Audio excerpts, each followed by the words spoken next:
जय श्री माता जी। परम पूज्य श्री माता जी, सारे विश्व की सभी संत, सभी शुद्धात्मा आपके श्री चरण में कृपा करके आप सभी संतों को, सभी शुद्धात्मा को परम चैतन्य प्रदान कीजिए, ध्यान का स्थिति दीजिए, निर्विचारिता स्थिति दीजिए। परम पूज्य श्री माता जी, आपके श्री चरण कमल पर कोटि कोटि नमन।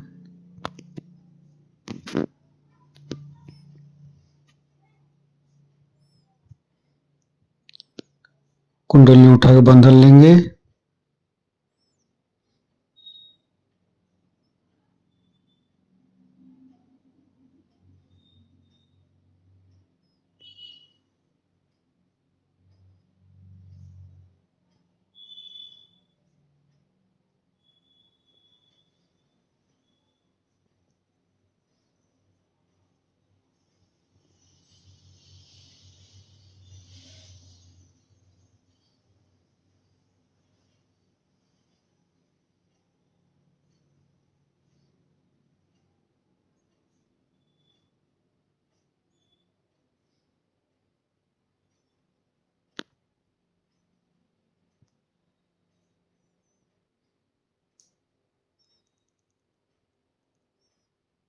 संपूर्ण चित्त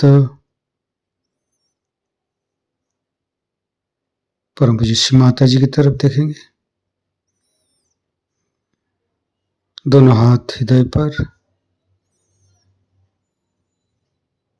महामंत्र पाठ करेंगे।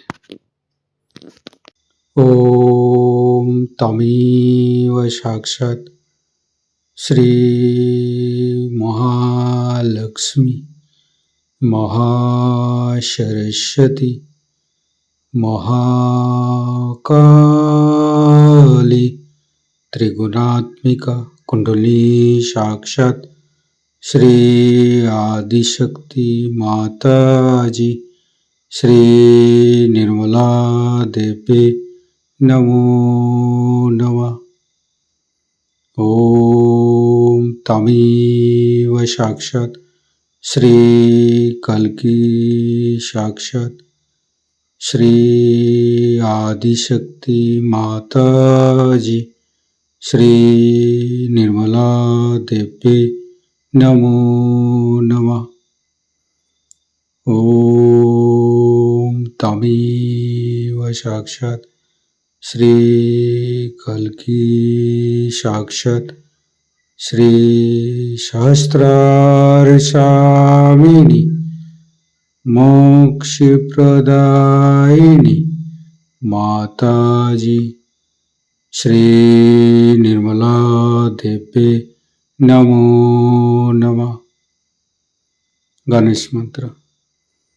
ओम तमेव साक्षात् श्री गणेश साक्षात् श्री आदिशक्ति माता जी श्री निर्मला देवी नमो नमः। हे देवी, हे आदिशक्ति माँ, हमारे ऊपर दया कीजिए, हमारे ऊपर कृपा कीजिए, हमारी क्षमा को स्वीकार कीजिए।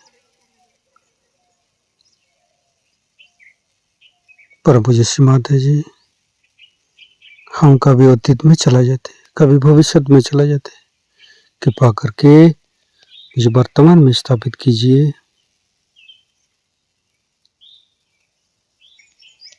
संपूर्ण चित्त शरीर के मध्य भाग पर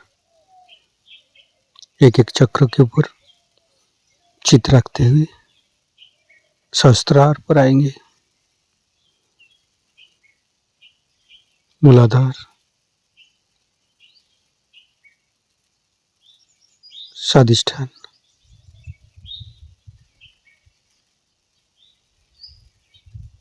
नाभि,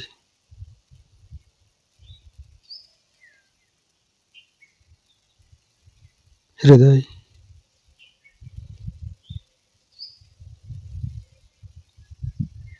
विशुद्धि,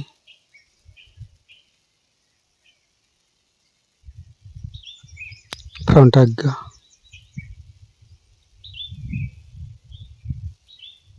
बैक आज्ञा,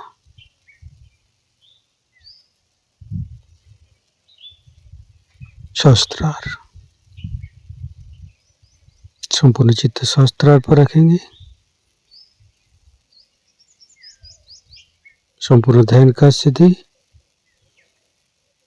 परम पूज्य श्री माता जी को अमृत बनी हम सहस्त्रार से ग्रहण करेंगे। आज यहाँ पर हम लोग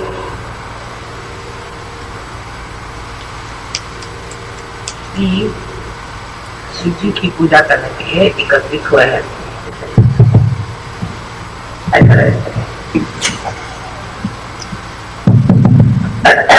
और ये पूजा एक बहुत बड़ी विशेष पूजा है, क्योंकि मानव का अंतिम लक्ष्य यही है कि वो शिव तत्व को प्राप्त करे। शिव तत्व बुद्धि से परे,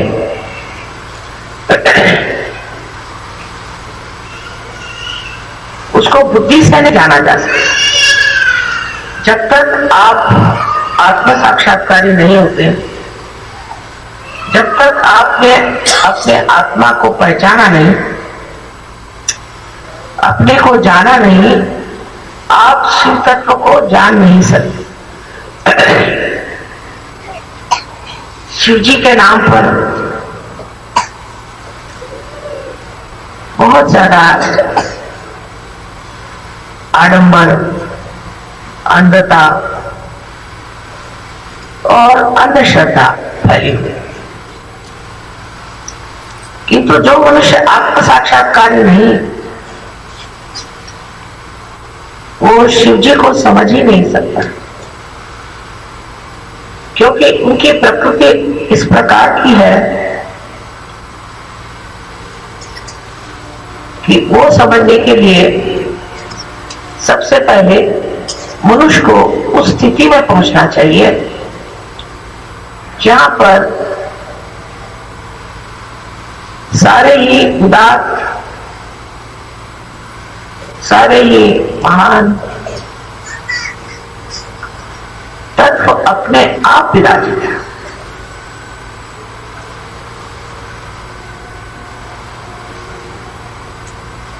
उनके लिए कहा जाता है कि वो भोले शंकर। आजकल बुद्धिवादी बहुत से निकल आए हैं संसार में और अपनी बुद्धि की उड़ान से जो चाहे वो पटार दिखाकर, और फिर कहते कि ये शिव जी तो भोले हैं। किसी का भोला होना बुद्धिवादियों के हिसाब से तो एकदम ही बेकार चीज है। आजकल जितना आदमी चालाक और धूर्त होएगा वही बड़ा यशस्वी हो जाता है। तो ये भोले शंकर, इनका भोलापन कैसे समझा जाए? आजकल के संसार में तो लोग सोचते हैं जो आदमी भोला होता है वो बिल्कुल नगण्य है, बिल्कुल बेवकूफ। लेकिन शिव जी का भोलापन ऐसा है कि जहां वो सब कुछ है। एक समझ लीजिए जरूरत से ज्यादा कोई बड़ा ही श्रीमंत रईस आदमी हो जाए और उसको विरक्ति आ जाए और उसका लोग धन उठा के ले जाए, तो लोग कहेंगे अजीब भोला आदमी है, इसके लोग धन चुरा रहे और इस पर कोई असर ही नहीं।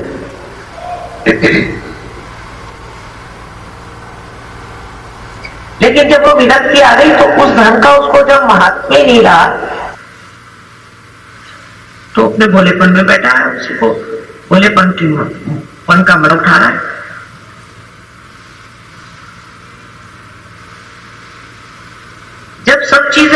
हो ही रही है, सब जब कार्यान्वित ही है, तो शिव जी का उसमें कार्यभाग क्या रह जाए कि वो भोलेपन से सब देखते रहे, कि वो साक्षी सुख होकर के शक्ति का कार्य देखते रहे। शक्ति ने सारी सृष्टि रचाई और शक्ति ने ही सारे देव देवताएं बनाए और उनके सारे कार्य बना दिए, उनकी नियुक्ति हो गई। और अब शिव जी को क्या काम? शिव जी को बस देखना पाठ, और उनके देखने में ही सब कुछ आ जाए। उनके भोलापन का जो असर है वो ये है कि जिस पे उनकी दृष्टि पड़ जाए वही तर जाए, जिसके तरफ उनका चित्त चला जाए वही तर जाए। कुछ उनको करने की जरूरत ही नहीं है, उनके लिए सब खेल। जैसे बच्चों के लिए खेल होता है, सिर्फ परमात्मा के लिए भी ये सारा एक खेल है। वो देख रहे हैं। उस भोलेपन में एक चीज और निहित है। जो भोला आदमी होता है, सत्यवादी होता है, अच्छाई से रहता है, वो जब देखता है कि कोई बहुत ही दुष्ट उनसे मुठभेड़ ले रहा है, तब उसको बड़े जोर से क्रोध आता है। भोले आदमी का क्रोध बहुत जबरदस्त होता है। चालाक आदमी होगा तो वो क्रोध को इधर उधर घुमा देगा, उसको कुछ ऐसा बना देगा कि उसकी प्रखर जो कुछ किरणें हैं वो शांत हो जाए। लेकिन भोला आदमी जो होता है वो हंसते ही रहता है कि ये क्या मेरे ऊपर वार कर सकता है। ये शिव जी का जो गुण है वो हम सहयोगियों में आना जरूरी है। इस वक्त हम छोटी छोटी बातों को अपनी समझते रहते हैं। सत्य मर्तबा सोचेंगे किसके लिए क्या करना चाहिए, कहां के लिए क्या करना चाहिए, इसकी योजना कैसे करनी चाहिए, प्लान कैसे बनाने चाहिए, दुनिया भर की।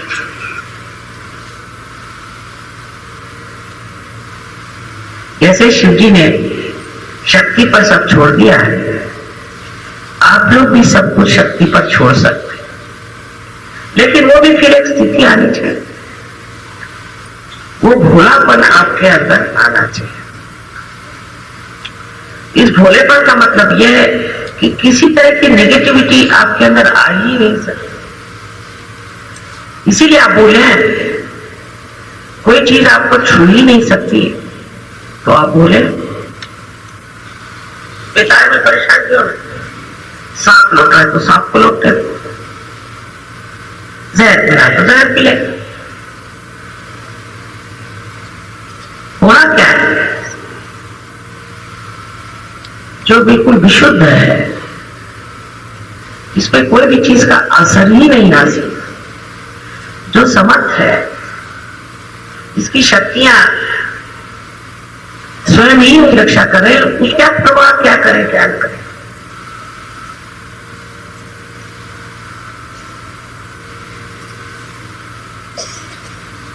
ये शक्ति हमारे अंदर शिव तत्व से आती है, किंतु शिव तत्व को प्राप्त करने के लिए पहले आत्म साक्षात्कार होना चाहिए।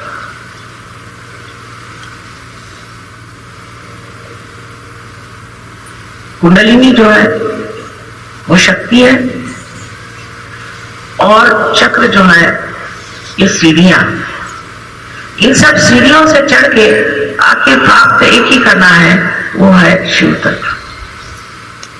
सारे देव देवताओं को इसी में एक संलग्नता है, इसी में एक विचार है कि आप सबको शिव तत्व पे पहुंचा दे। ये उनका कार्य है और वो उस कार्य में पूरी तरह से लगे हुए। वो ये नहीं पूछते कि इसमें हमारा क्या होगा, हमारी स्थिति क्या, हमारी पोजीशन क्या, अब कहां बैठे हैं। मनुष्य के जैसे नहीं सोचते, वो अंग प्रत्यंग उस शिव के ही है और शिव तक मनुष्य को पहुंचाने के लिए कार्य तत्पर रहना उनका स्वभाव है। अब उनको कुछ लेक्चर देने की जरूरत नहीं, उनको कुछ बताने की जरूरत नहीं। उनके जो काम है वो बंधे हुए हैं, वो अपने काम पूरी तरह से करते हैं और उसमें बंद है। अब उनका जो वो काम है वो भी एक अकर्म सा है, वो भी एक अकर्म है। वो सोचते नहीं कि हम कुछ काम कर रहे हैं। जैसे ये प्रकाश आप कोई बिजली से आ रहा है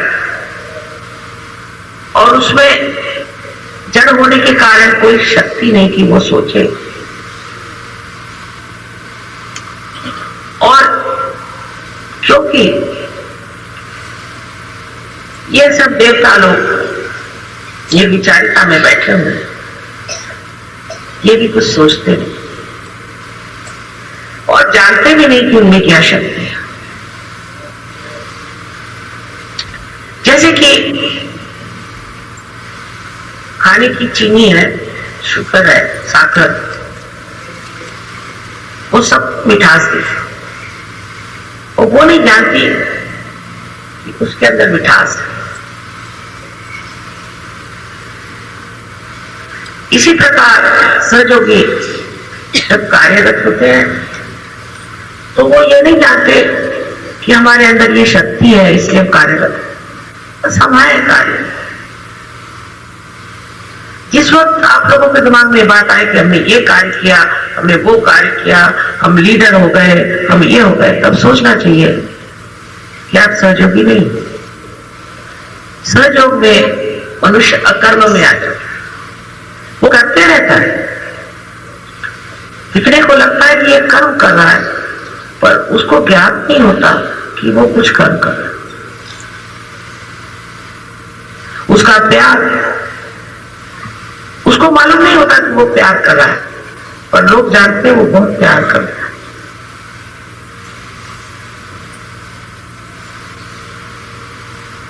इस प्रकार हमें समझ लेना चाहिए कि आत्म साक्षात्कार क्या है।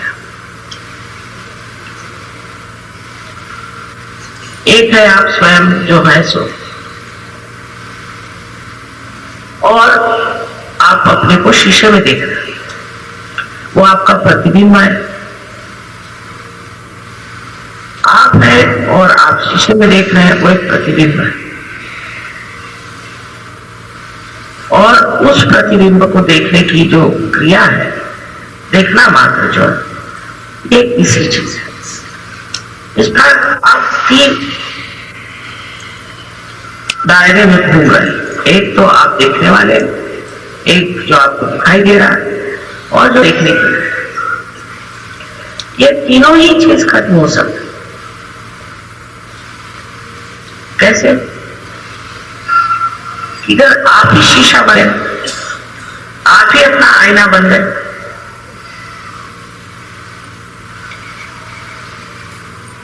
फिर आप अपने को देखने लगे, आप अपने को जाने लगे।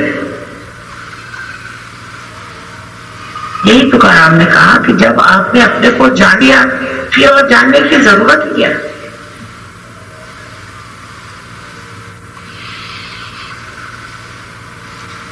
तब ये तीन दायरे टूट करके आप स्वयं में स्थिर हो गए। यही स्थिरता जब पूरी तरह से बन जाती है, तब कहना चाहिए कि शिव तत्व स्थिर है, क्योंकि शिव तत्व अटूट है, अटल है। इस शिव तत्व में जब आप बैठ जाते हैं तो आपको ऐसा नहीं लगता कि आप कुछ कर रहे हैं, आप अपने में समा रहते हैं। फिर आप ये भी नहीं खोजते हैं कि मुझे कुछ और करना चाहिए। जैसे आजकल बहुत से लोग कहते हैं हम बोर हो गए, क्योंकि आप अपने को देख नहीं सकते, आप अपने साथ रह नहीं सकते। आप अपने साथ 5 मिनट बैठे तो आपको तो भाग खड़े हो जाए। और मेरे लिए तो अपने साथ बैठना सबसे बड़ा, इस रस को आप प्राप्त करते हैं तब एक भोलापन आपके अंदर है। कोई कहेगा कि वो तुमको ठगा रहा है तो ठगा, वो तुमको मारने आ रहा तो आज, वो तुम्हारा ये बिगाड़े तो बिगाड़े, आगे होगा। अगर हम आत्मा है और जिसे कि कोई नष्ट नहीं कर सकता, तब हमें कौन नष्ट कर सकता। किंतु ये विश्वास हमारे अंदर बैठना बड़ा मुश्किल। आत्म साक्षात्कार के बाद आप सहयोगी हो गए, लेकिन शिव योगी होने के लिए परम विश्वास है। अब जैसे कोई साहब जा रहे हैं तो कहेंगे भाई वहां कर्फ्यू, हम कैसे जाएं। आप सहयोग, आज तक इस बंबई शहर में कोई भी सहयोगी को नुकसान नहीं। आप भूल गए, आप सब आपके आगे पीछे देवदूत सब लगे, लेकिन जैसे ही आपका विश्वास उठा आगे जाओ मरो। और जब विश्वास बना रहा तो आप चले जा रहे,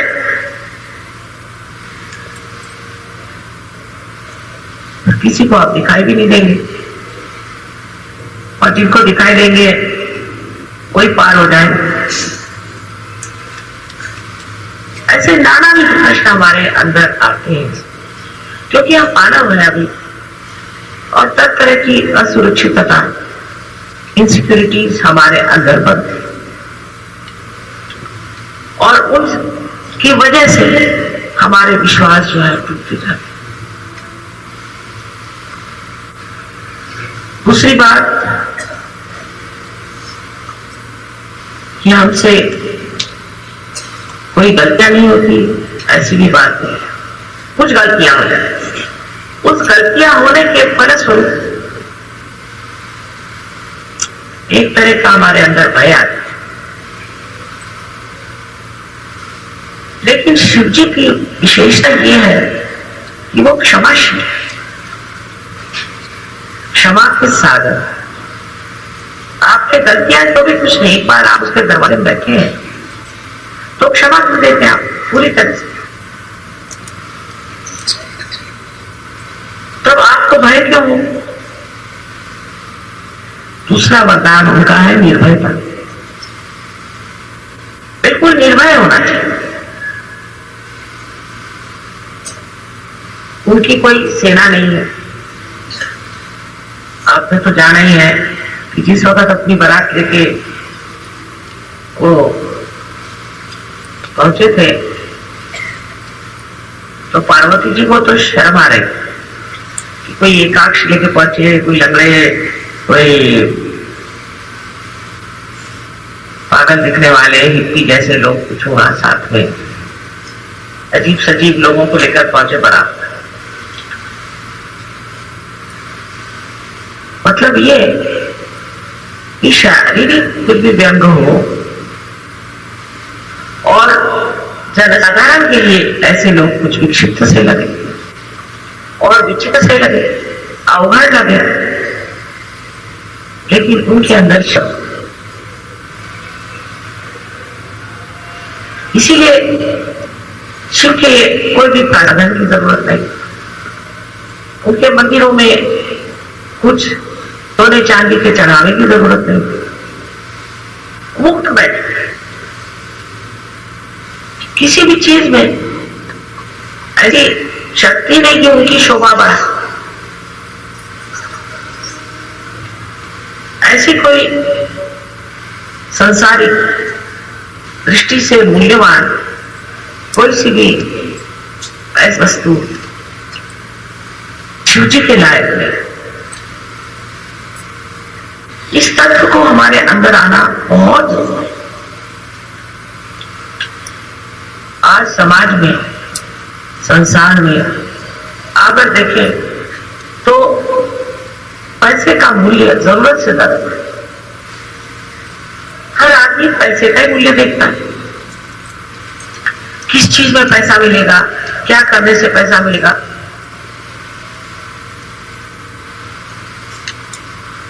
और पैसे के मूल्य पे सभी चीज को बेचने को तैयार है। पैसे तो नष्ट भी हो सकते हैं, दुष्ट कर्म में भी डाल सकते हैं, बच्चों को बिगाड़ सकते हैं, इसके इतने दुष्परिणाम। लेकिन शिव तत्व में बैठा हो मनुष्य, उसको किसी चीज की इच्छा नहीं, निरीक्ष, क्योंकि वो आत्मनिष्ठ, अपने आत्मा से ही वो अपने उसकी आत्मनिष्ठ है। वो कहीं आप सुना दीजिए, शरीर के कोई उसको चिंता नहीं हो, शरीर के आराम को उसको चिंता नहीं हो, कहीं भी सुना दीजिए उसको, कुछ भी खाने को दे दीजिए, नहीं तो मत दीजिए। और फिर जब ये दशा आ जाती है तो वो सभी चीजों पर अधिकार करते हैं। जैसे आपने ऐसे आदमी खाने को ले दिया, भूखा रखा, लेकिन वो एक नजर खिला दे तो हजारों आदमियों को खाना दे सकते।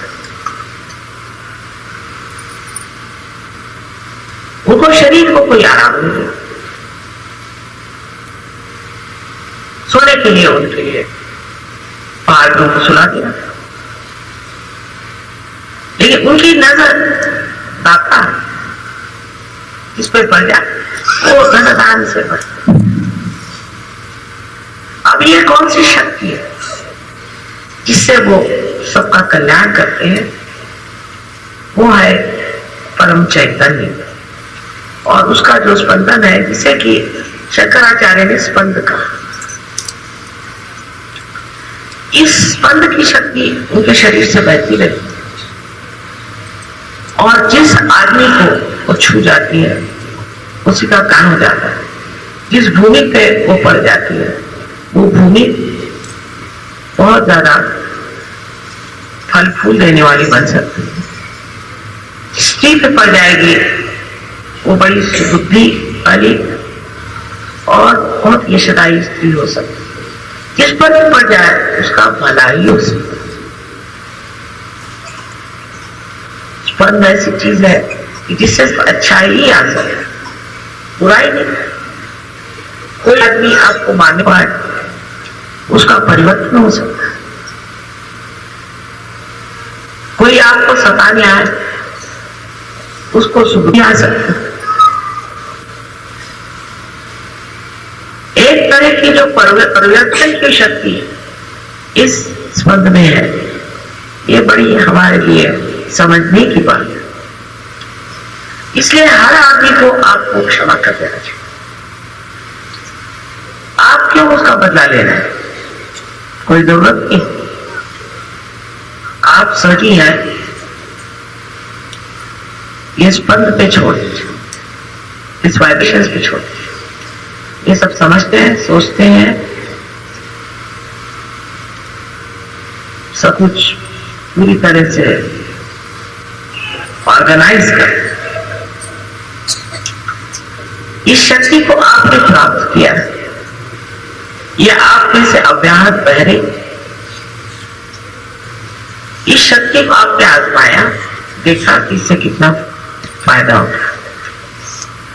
अब जो लोग बुद्धि से इसको जानना चाहे वो नहीं जान सकते, लेकिन आप तो अनेक चमत्कार देखे और ये कितनी प्रचंड शक्ति, कितनी ऊंची शक्ति है, कितनी बड़ी शक्ति है जो कार्यान्वित है और आपको मदद करे और आप इसके अधिकार को प्राप्त हो रहे। उस वक्त हमें यही सोचना चाहिए कि अगर शिवतत्व होने से ही हमें हर एक चीज पर, पूरे पर्यावरण पे आप शिवतत्व चल सकता है। आजकल पर्यावरण का बड़ा भारी संकट संसार को छाया, जितने सहयोगी होंगे उतना पर्यावरण शुद्ध है, अपने आप शुद्ध हो जाए। इसके अधिकार पथ में आने के लिए सब पहले हमें ये कर लेना चाहिए कि अब हम मानव स्थिति में ही,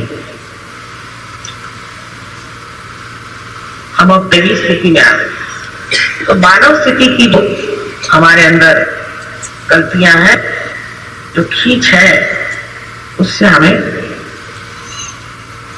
छुट्टी मिलनी चाहिए। ये मानव स्थिति हमें खींचती है नीचे, बस मानव स्थिति हमें खींचती है और बार बार हमारे ऊपर आक्रमण करता। ऐसे ही हम जड़ से पैदा हुए, पहले तो आत्मा का था, इस जड़ से ही रहा और अब भी यह जड़ का बीच में खींचा।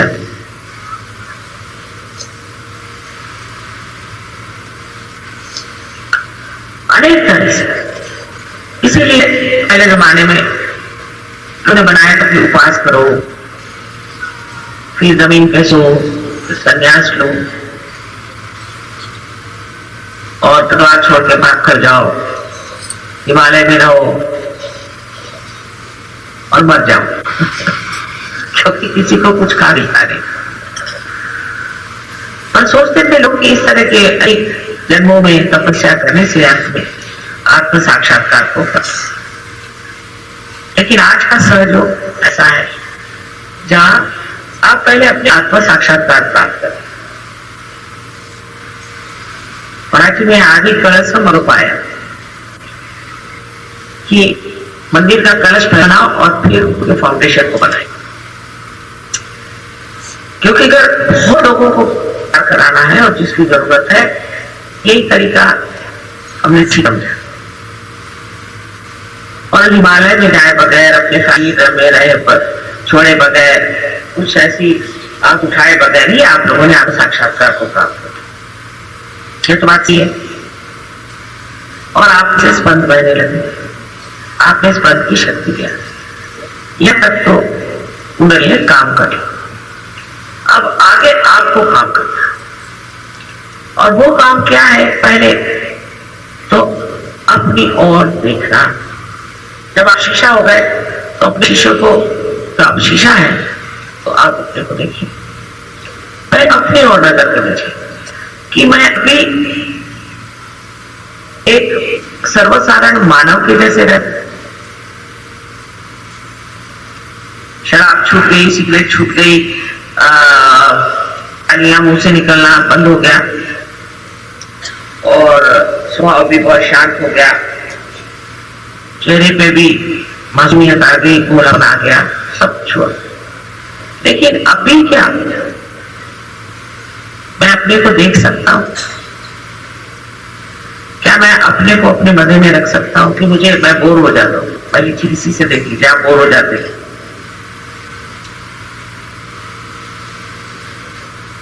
क्या मैं अपने में मदद पाता हूं?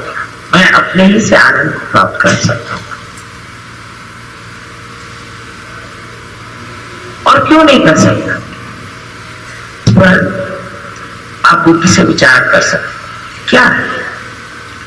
मैं अभी इस चीज में अटका हूं, मैं अभी उस चीज में अटका हूं, मैं अभी उस चीज में अटका हूं, और जिन चीजों में आप अटके उसमें अटकते जा रहे।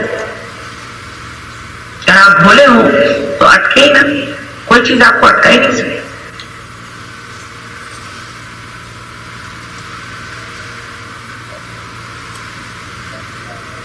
तो जिन चीजों में आप अटक रहे थे वो आपको पान ले और फिर से आप में वही मानवीय जीवन शुरू हो जाएगा। लेकिन अगर आप उन चीजों को देखें, हाँ ये चीज हमें अटका रही है, ये हमारे अंदर एक चीज है, देखने से ही ये चीज गिर जाएगी, इसकी ओर दृष्टि करने से ये चीज चलेगी। अगर हमें एक नया संसार बनाना, एक बहुत सुंदर ऐसी विश्वात्मा की इच्छा है, एक विशेष तरह की पीर तैयार है, विशेष तरह के लोग तैयार हैं।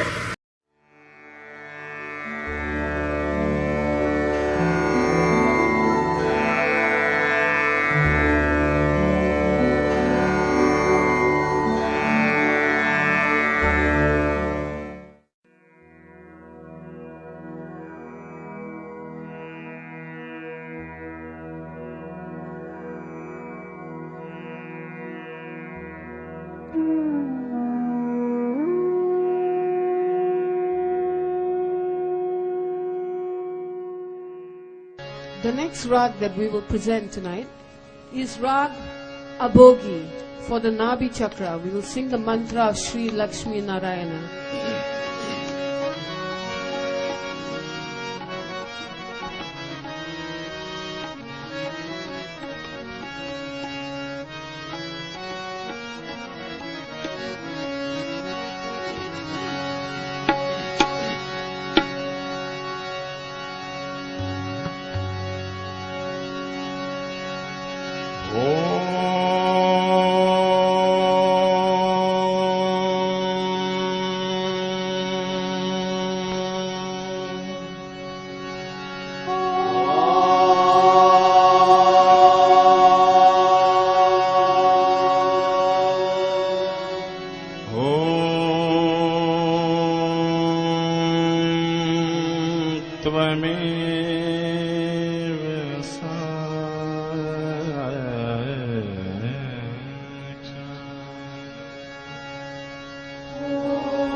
Shri Lakshmi,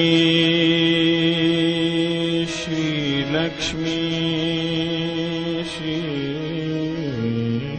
Lakshmi, Shri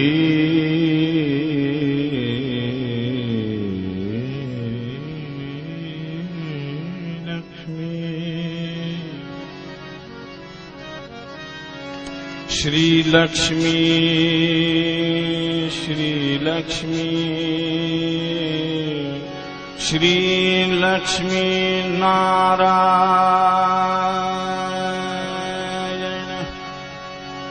Shri Lakshmi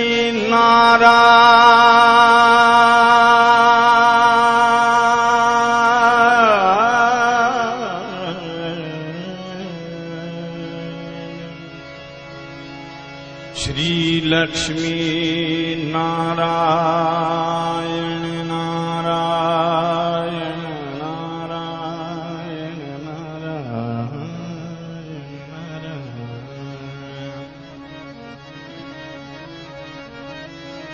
Shri Lakshmi Narayana, Shri Lakshmi Narayana, Shri Lakshmi Narayana.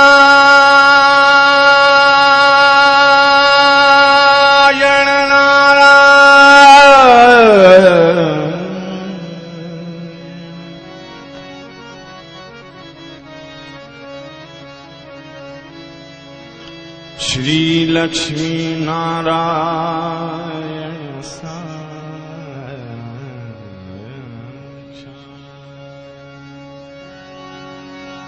Shri Adishakti Shri Adishakti Shri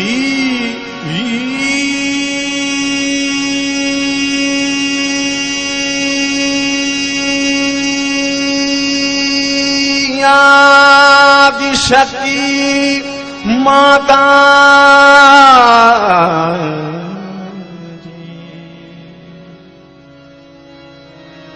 Shri Nirmala Shri Nirmala Shri Nirmala देवे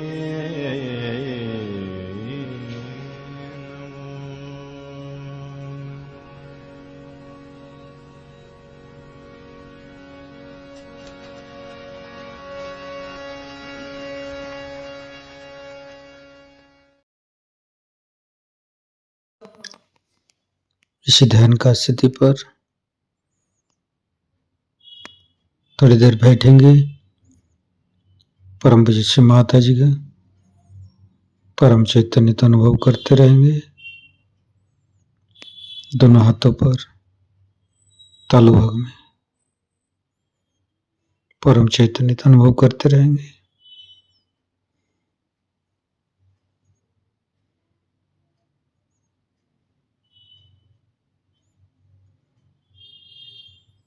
परम पूज्य श्री माता जी आज का परम चैतन्य अनुभव करा के आपने जो हमको ध्यान का स्थिति प्रदान की है, इसके लिए मैं आपको कोटि कोटि नमन। कुंडली उठाकर बंधन लेंगे।